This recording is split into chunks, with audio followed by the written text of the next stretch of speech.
I hope that you'll be able to take away one or two nuggets from it, and as Karen said, at the end we'll save some time for questions. So I guess without further ado, we'll get started. I shared my screen with everybody, so hopefully you can see it. If you can't, it's not really an issue because mostly I'm just going to be chatting with you a little bit. So the first thing is, here's just a little outline of my plan for today.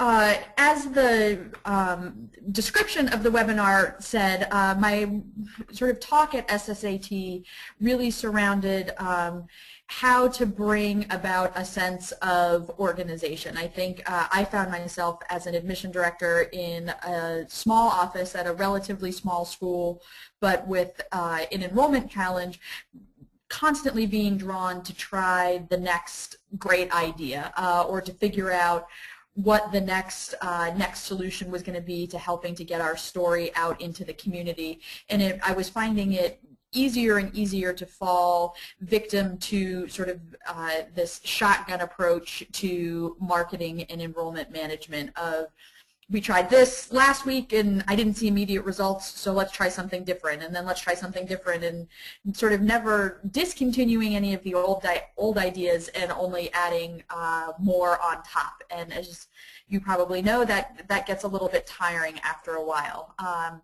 So while at the end of this I'm not going to be able to give you the magic solution for bringing the exact right kids to your campus at the exact right time, I can share with you the steps we took to at least bring some calm and some organization and some strategy to the way we endeavor to do those things. As SSAT has been sharing with us for many years, I agree that data-driven admissions are extremely important and are really what helps to bring that calm and stability to your enrollment and marketing projects. Just by way of background, Wakefield School is located about an hour west of Washington, D.C., and would be considered to be in a rural location. The sort of biggest suburban area is about 15 to 20 minutes east of us and is sort of the outlying DC suburb. And as the economy has softened, so has our enrollment. We're a relatively young school. We were founded in 1972, but moved campuses in 1996. So on this campus, we're an even younger school. And we don't have an endowment that's large enough to buffer us financially from the enrollment fluctuations that we've experienced over the last couple years.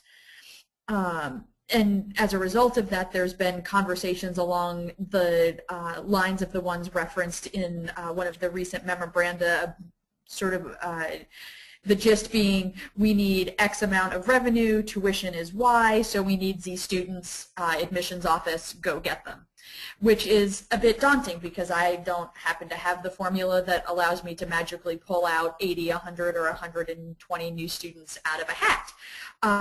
We've also had the conversation along the lines of, well, our school is awesome, which I happen to think it is, so clearly people just don't understand us. We need to market better. But don't spend any money or any more money. Or from the faculty, our problem would be solved if only admission would bring us better, more full-paying students. Then we wouldn't have to worry about anything. So over the last 5 or 6 years, as the economy has softened and our enrollment has softened along with it, we've tried social media, we've tried a new website, we've changed our visit plans, we've increased advertising, both on the web, direct mail, newspapers, magazines. We've rolled out several variations of a parent ambassador program, a student ambassador program. So I would find myself on the receiving end of these webinars and think, well, that's a really good idea, let's implement that. So I think it would be fair to say we've turned over as many stones as we possibly could and sort of thrown the kitchen sink at our enrollment challenge. In retrospect, I'm not sure that that was the best approach.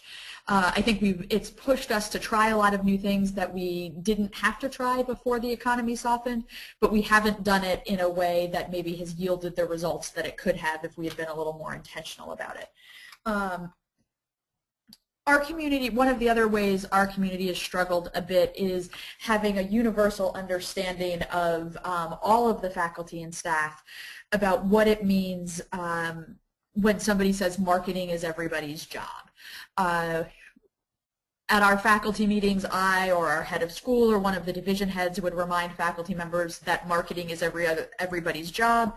And sort of like clockwork, I would go back to my desk and have 6 to 10 emails about somebody's thought on the best new tagline or a newspaper that we should have advertised in. And so clearly the message of what exactly we were trying to say when we were saying that marketing was everybody's idea wasn't getting through. We weren't doing a very good job of articulating that effectively to them. So essentially, we had a hardworking, earnest, dedicated admissions and marketing team. The faculty wanted to be helpful, but we couldn't find the right common language. There was no international language of marketing happening. And I was frankly frazzled and constantly rolling out new ideas, watching the metrics, fielding suggestions from helpful trustees, and things weren't really going the way we wanted. That led the admission and marketing staff to feel frustrated and a little bit disheartened by the constantly shifting tides. And I think one of the things that I should say in terms of the trustees, we are very lucky to have a group of trustees who are very engaged in our program. For those of you at day schools, you probably somewhere along the line have experienced a trustee body that is very involved and enthusiastic. It's very different from what I was used to working in the boarding school world, where you essentially saw the trustees 3 or 4 times a year, and other than that they were pretty much absentee. That was a big adjustment for me. But I should also say that I'm very lucky to have a seat at the table, the way SSAT has been encouraging us to do that, and that really played a significant role in my ability to roll out some of these changes that I felt we needed to make. And a significant part of this presentation will talk about the sort of very important ways in which that seat at the table, I believe, is linked to successful middle management. So where are we right now? We're not totally calm, but we're not totally frazzled. We're becoming disciplined about using research and demographics to chart our course, but we're also remaining the quote-unquote knuckleball office that Mike Fischau described in an article in the summer 2012 Independent School Magazine. If you haven't read that article, I would encourage you to do it. It's a really nice piece on about his admission director in St. Louis during this challenging time. We're staying flexible enough to adapt as the marketplace changes and as our school evolves. We've also embraced a new way of speaking with faculty about how they can be helpful in admission and retention. So the question posed by this webinar is what to do when hard work isn't enough. And I suggest that you get intentional, you get strategic, and you recognize what you can do for yourself and what you need others to do for you. And I believe if you do those 3 things, that you will also be a successful leader from the middle or middle manager. Over the course of the last year, Mike Connor and I have had the opportunity to work together as it involves Wakefield, and to also explore this topic of the idea of leading from the middle in more depth, which is what led us to initially collaborate on the workshop for SSAT. At SSAT, Mike was had the opportunity to be doing some strategic planning work with another school, so he wasn't there, and today, obviously, he's not on the webinar. But I did want to segue by sharing a video that Mike created that talks about the skills or attributes of a successful enrollment manager. So I'm going to shift over and share that video for a few minutes.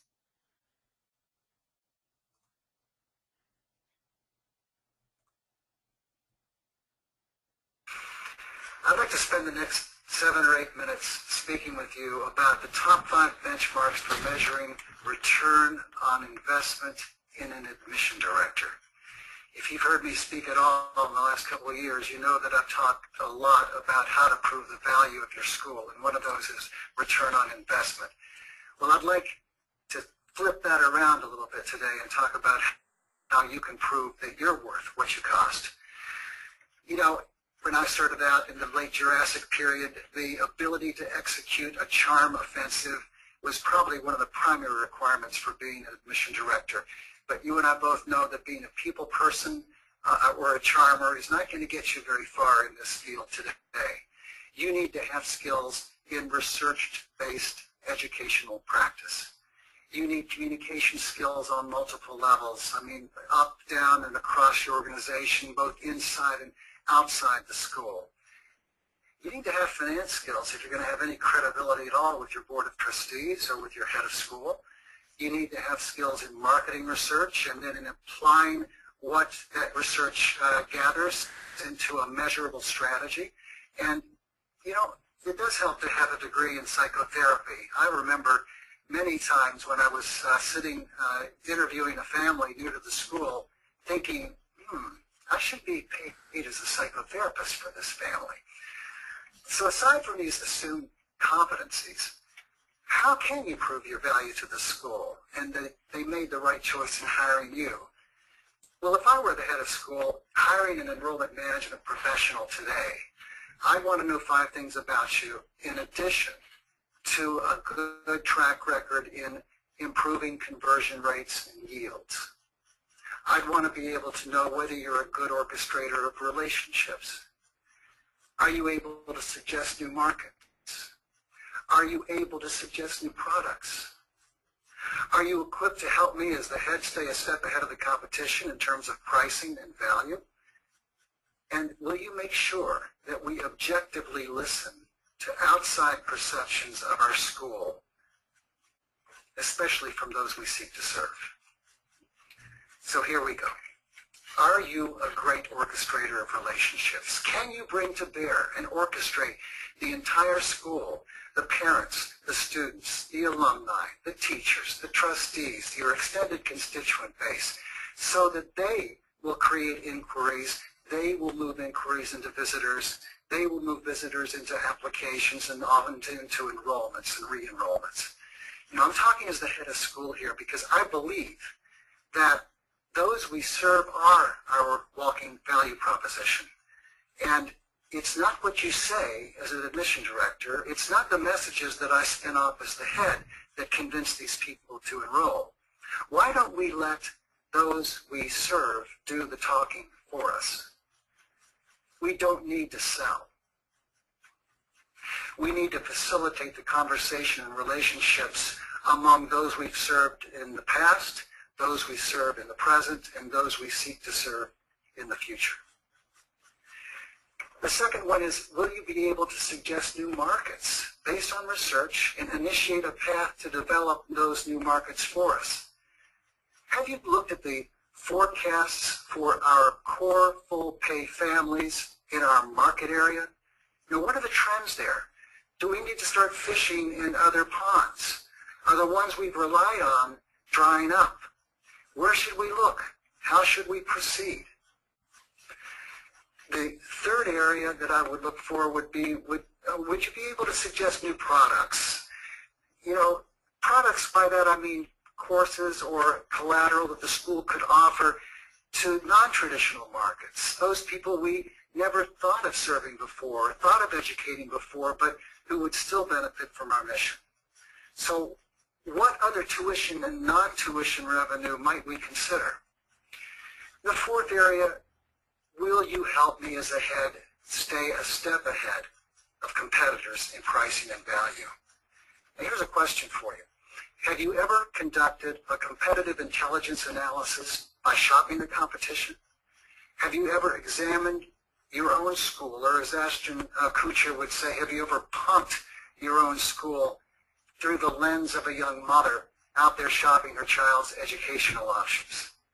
How does how we treat her and follow up with her differ from how our competitors do that? And then once that evidence is in, have you leveraged that intelligence and analysis into a discussion about pricing and affordability and program improvements that we should consider?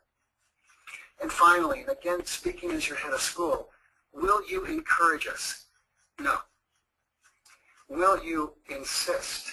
Do you have the courage of your convictions to insist that we objectively listen to perceptions about us outside the school, outside of our own echo chamber. You know, remember the saying about you can't read the label from inside the bottle? That's what I'm talking about.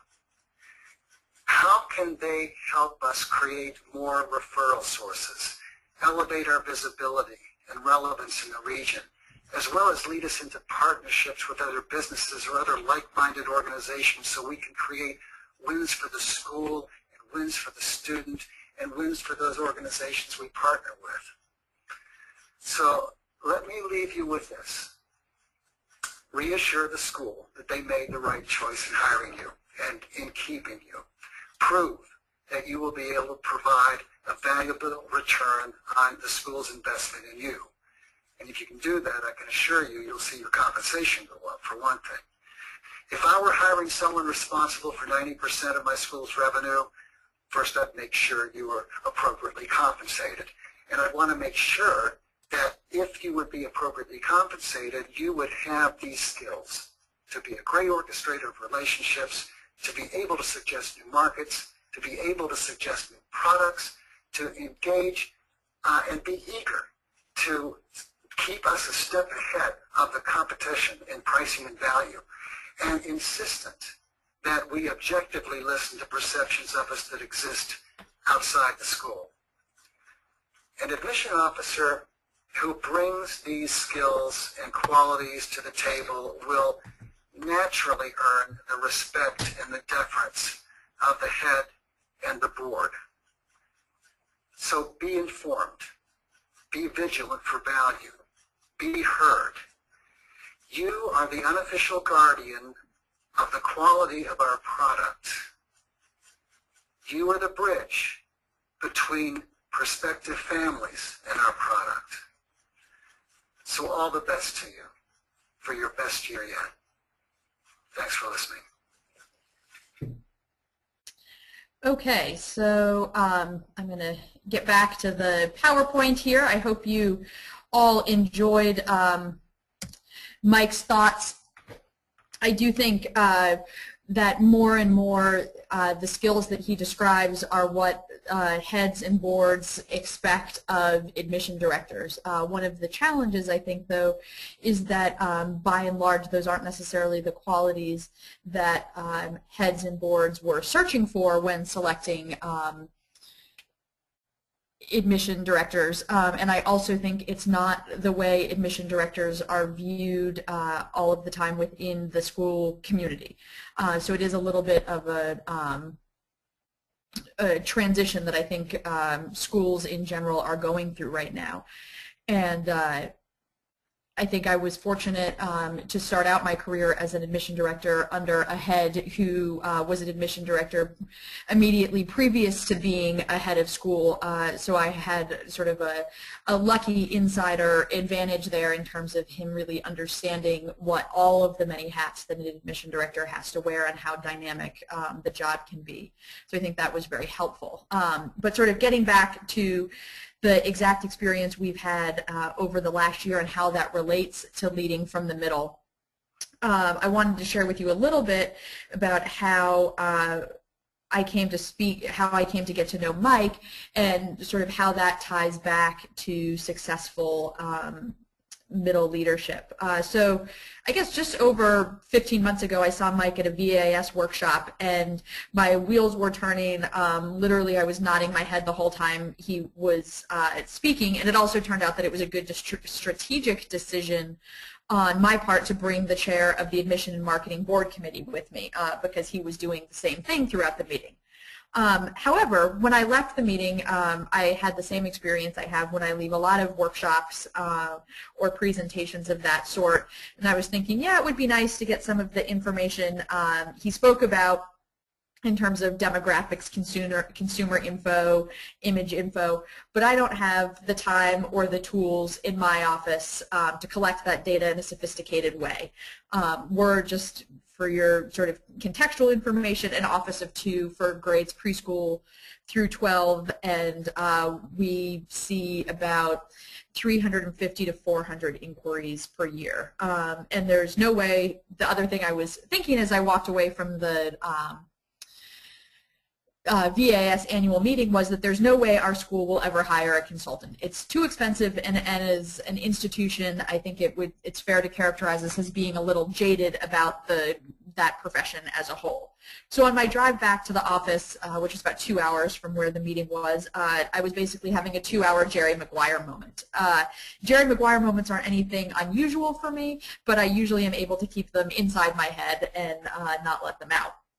When I returned to my office, I kept thinking about how important I thought it was to get out of our current patterns of good intention and hard work, but essentially that shotgun approach to marketing and enrollment management, and put some financial metrics on how much money we were wasting in inefficient marketing and misunderstanding, and how misunderstood we are inside and outside our community.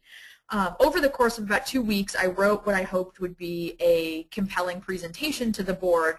I carefully crafted that presentation to relate expenses and potential losses in terms of numbers of full tuition. I spent time garnering the support, or at least decreasing the opposition of my plan from our head and other senior leadership colleagues and the board chair. I wanted to walk into the board meeting knowing where I stood with some of the key players. I walked into the board meeting with the agreement of the board chair and the head that if I could convince the board members to at least pay for some or all of the analysis that we wanted to have done without impacting their annual or capital giving, we could move forward. And thank goodness I had some experience in development prior to this. I had a pretty good idea about maybe how to go about that. And I walked out of the meeting with essentially a blank check and a stunned but enthusiastic head and board chair. So that was step one. I want to make sure sort of at this point you all know this isn't a 45-minute advertisement for hiring Mike Connor. Like parents considering independent schools, you have to take the path and make the choice that best suits you and your office. I knew we needed to hire someone because I didn't have the time to collect and analyze the data, and I didn't know how to collect and analyze all of the data that we needed, and we needed the information yesterday. And finally, the faculty, our senior leadership team, and the board needed to hear from someone besides me about how important everyone's role in marketing is.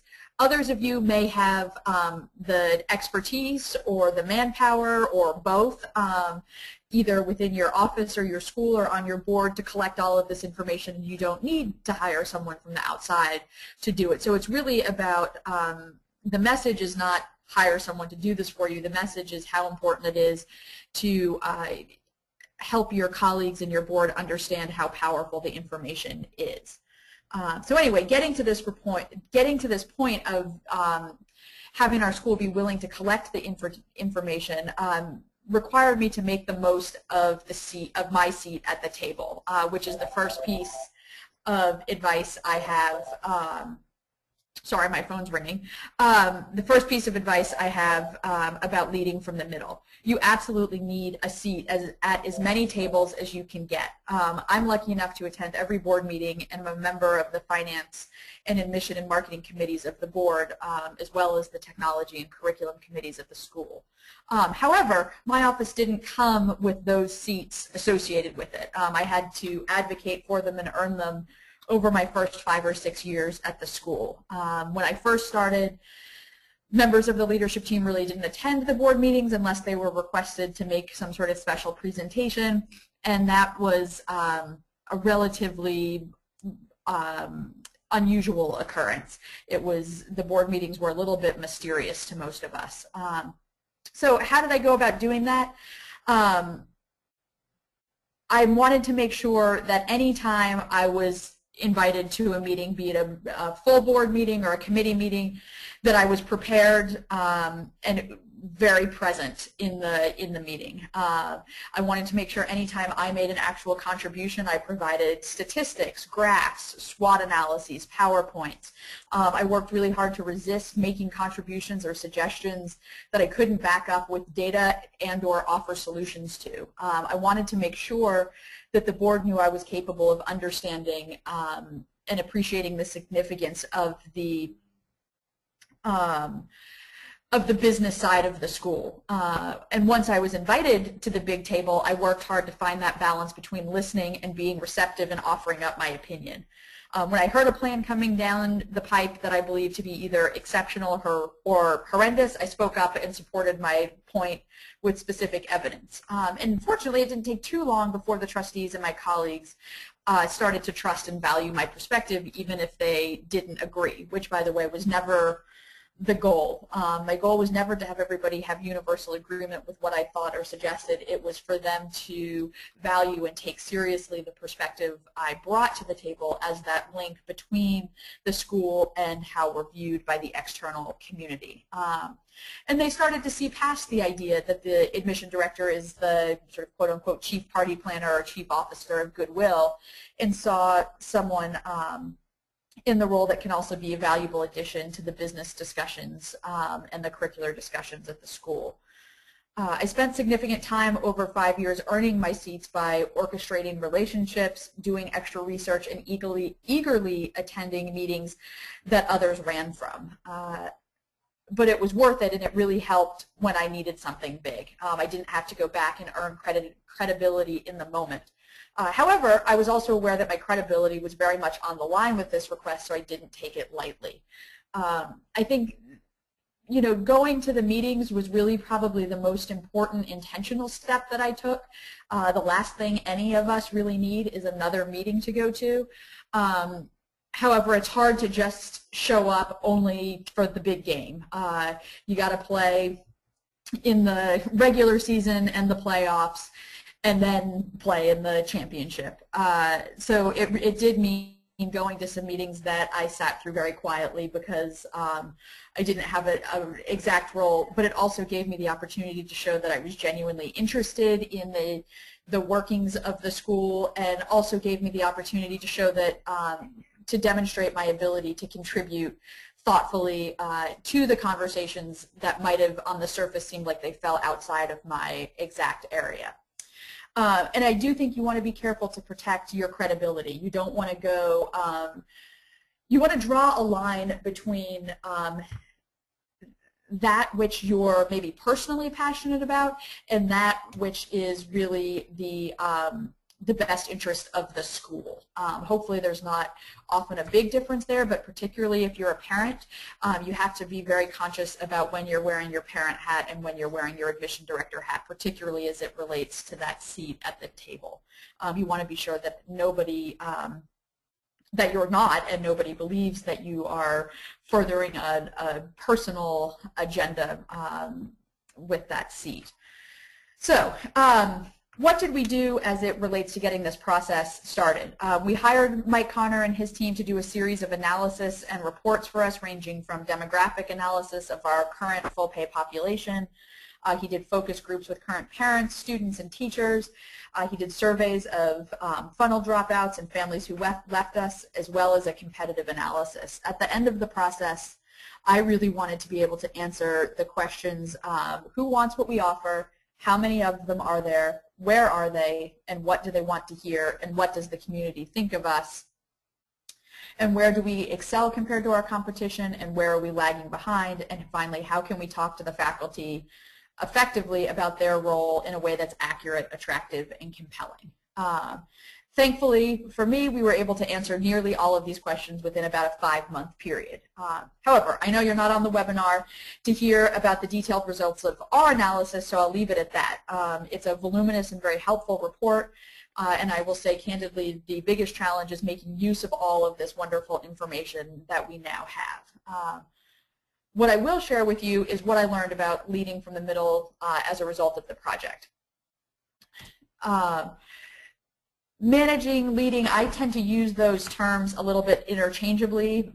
However, I know the leadership theorists, if there are any of you out there, are rolling their eyes. I don't mean any disrespect and don't want anybody to think that I believe leadership and management are necessarily, they are not the same thing. They require different qualities, but for the purposes of this, I'm using them interchangeably. However, managing or leading down and across is as important as managing up. I read somewhere recently that managing up should be your first priority, and I do agree with that. You want to make sure that you're not running counter to what your head and your board want, but at the same time, leading or managing across and down is also very important. And one of the things that I learned was that for as intentional as I was about creating and fostering relationships strategically with my peers on the senior leadership team, the head and the board members, I took for granted the relationships that I had formed with the faculty. Looking back, I believe that led to some of the challenge we had in getting them to authentically understand and embrace their role in marketing because they forgot or didn't know in some cases that I came from a teaching background, and they stopped seeing me as one of them. I had delegated too much of the face time in admission, so they no longer saw me giving tours and hence sort of concluded that I was out of touch with the school and with them. I was also reminded through this process how differently one has to approach creating relationships with the faculty. The EQ is especially important. The faculty weren't dazzled by reports of enrollment markets or attrition by length of time at the school or financial aid spending by zip code, which upon reflection I realized shouldn't have been a surprise because before I was the admission director I wasn't dazzled by those reports either. They also didn't take for granted that I knew what I was doing or that I had their best interests in heart. They didn't sort of take for granted that we as a admission committee weren't enrolling any relatively respectable looking child with a heartbeat. And solving that problem meant for me becoming less stubborn about being able to bring them a clear sense of understanding and letting Mike help them come to that clear sense of understanding. I really got stuck in wanting to be able to be the one who helped them to see the light about their role, and that just wasn't going to happen. He could call them and all of us to task in ways that I couldn't, or at least not, and still show up for work on Monday. If you want to have a sense of what Mike shared with our faculty, you can check out his blog for faculty tips on contributing to the positive marketing of a school. So where are we now? We have a comprehensive marketing plan that is personalized and developed based on data and includes a multitude of voices and media formats and is strategically orchestrated. Our faculty have a renewed sense of ownership and responsibility for enrollment and specifically understand how they can best be helpful and what is not helpful. If you want to see a good example in writing of what this sort of plan looks like and how successful it can be, I would direct you to John Haneen's article, The Communication Flow, which is in a 2012 NAIS magazine. So what are my big takeaways from leading from the middle?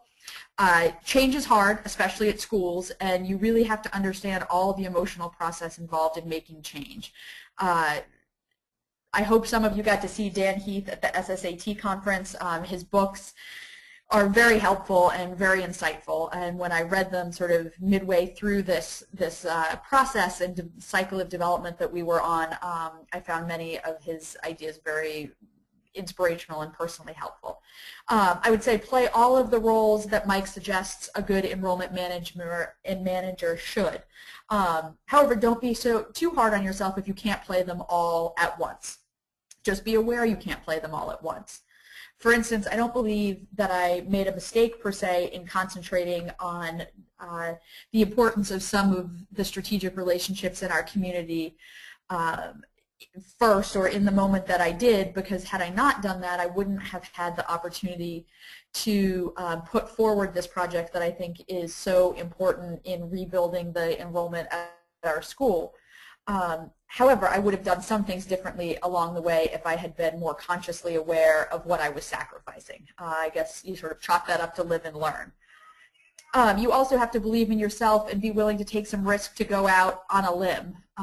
And finally, don't be afraid to ask for help or invite another voice to deliver the message, even if you know you can deliver it yourself. A lot about middle management or middle leading is humbleness. And being willing to let somebody else's voice deliver the message even though you could deliver it as effectively. So is our plan working? Well, it's a little too early to tell because we just launched our marketing program sort of halfway over the summer and are now have launched it in earnest for this new recruitment year. However, just the part that we launched in June resulted in the best summer we've had in terms of enrollment in school history. So to that end, I'd say it's been at least moderately successful. So that is the end of the program that I have planned for you. If there aren't questions, I have a couple of questions that I would throw out to you all, although I'm not sure, Karen, exactly how any discussion might take place over the webinar. So maybe we should see if there's questions at this point. Okay, Sarah, yes, I do actually have a couple of questions, and there are two that are actually related to your the resources that you mentioned. If you could please name the magazine, article, and author that you mentioned in the very beginning of the webinar, which was in Independent School Magazine, I believe, and also the Communication Flow NAIS resource that you mentioned. Unmuted. Sure. So the first one is an article, and I think it's in the summer edition, the summer 2012 edition of Independent School Magazine, and it's by Mike Vachow, V-A-C-H-O-W, and if he or anyone from his school is listening, I'm sorry if I butchered your last name, but it's essentially an analogy between being the catcher for a pitcher who throws knuckleballs and how that's similar to being an admission director in today's market. The second is an article on communication flow, and that was in, I think, a winter or spring edition of the NAIS magazine, also in 2012, and it's called The Communication Flow. And I'm sorry, I'm flipping back to the name of the author. I'd be happy, Karen, to email those two resources out. Unmuted. I can send them to you, Karen. Okay, that sounds great, Sarah. Actually, I did want to mention to everybody that's listening that the author of the Communication Flow, I believe his name is Jeff Honan, did a webinar for us on that very topic. So if you were to go to admission.org, to the professional development section and go into the webinar page, you'll find him talking about that very thing about communication flow and sort of trickle down marketing and emails to families and how to sort of automate that system. Okay, thank you so much for those, Sarah. So I'm going to go ahead and move on to a couple of additional questions. Cindy is asking what your inquiry to enrollment ratio is and what was your attrition rate. She's asking, have you quote-unquote stopped the bleeding or are you increasing enrollment? And how long before you began to see results? Unmuted.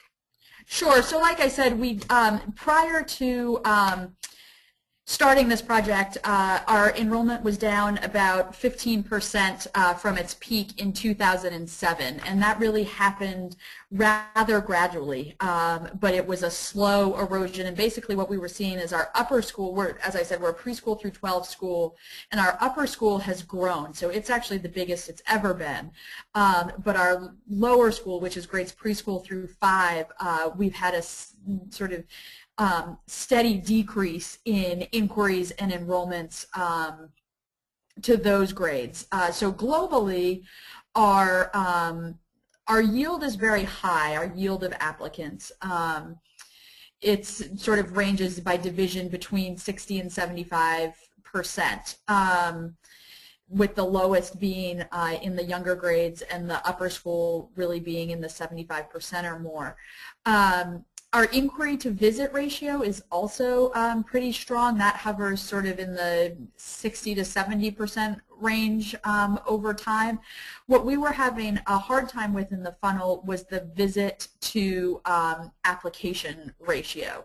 And so I'm hoping that some of the increased communication flow that we have will front load the inquiry funnel by some targeted direct mail, but we'll also improve our targeted follow-up both leading up to the visit and following the visit. But to be honest, it's a little bit too early to tell how that's going to pan out because we only have about a 5-week sample so far. Okay, great. Thank you. Dave is asking, what are those hip pocket stats you like to have handy for your committee and board meetings? I'm muted. In terms of talking with the board? Yes, that's correct. I'm muted. It really depends on what the topic of the meeting is. So when I am attending a finance committee meeting, I bring our funnel statistics, our conversion rates. I try and have as detailed metrics as I can on the effectiveness of our recent marketing efforts. So how many hits to the website, how many people attributed attendance at an open house to a specific mailer or other marketing initiative. We've tried to become much more disciplined about tracking those things in the last sort of 4 or 5 years. Candidly, though, when we were sort of employing this more shotgun approach to marketing, where we were trying a different idea on a very regular basis, it was very hard to track, and I didn't feel like I had a good enough sense of what was working and what wasn't, because we were sort of at the whim of the next best idea.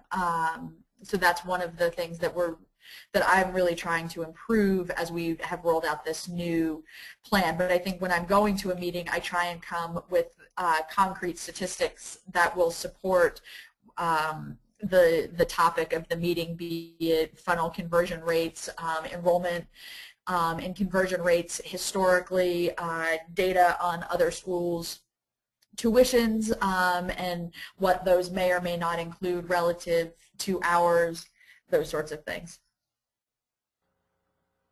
Great, thanks so much.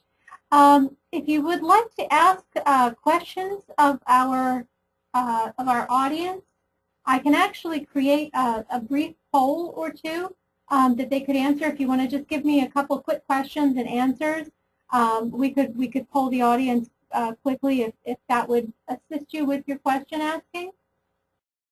I'm muted.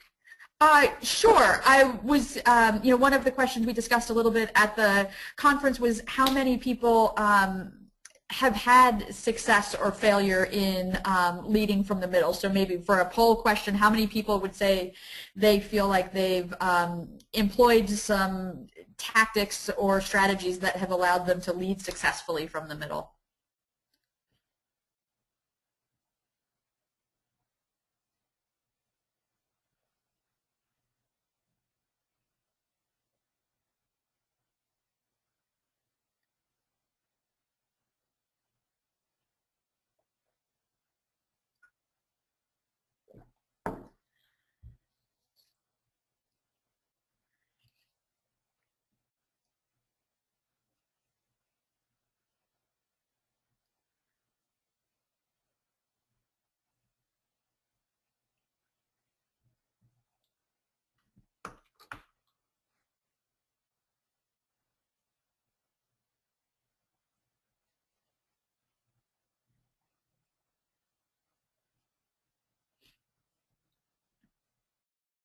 Okay, the poll is open now. If you'd like to if you'd like to take the poll, go ahead and vote.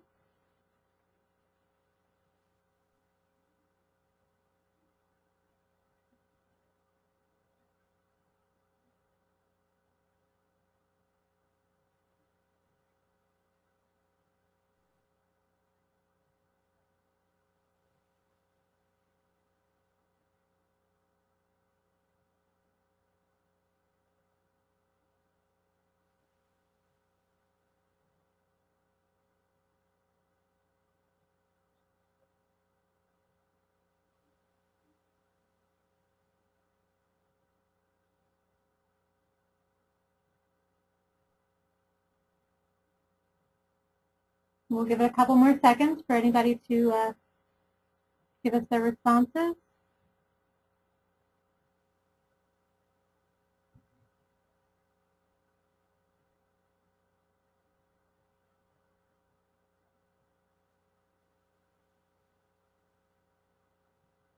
Okay, Sarah, with almost 60% of the votes in, 56% have said no, and 44% say yes, that they have.